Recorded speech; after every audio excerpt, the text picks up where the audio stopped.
乒乓球亚锦赛男团1/4决赛，中国队迎来首个对手伊朗。世界第一王楚钦对阵伊朗小将本雅明·法拉吉。这场看上去没有任何悬念的对决，过程却让人大跌眼镜。王楚钦慢热一上来就8比11先丢一局，考虑到连续作战可以理解。随即王楚钦开始掌控比赛，11比3、11比9连追2局。然而第4局王楚钦再次失误频频，连续被对手逼出局点，自己都打急了，依然无力回天，11比13被拖入决胜局。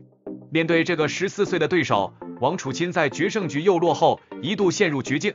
此时大头还是没有找回自己，在送出长点后都爆粗了，最终一场惊天大冷门诞生了。世界第一大比分9比11丢掉决胜局，2比3再输外战，国乒亚锦赛遭遇开门黑。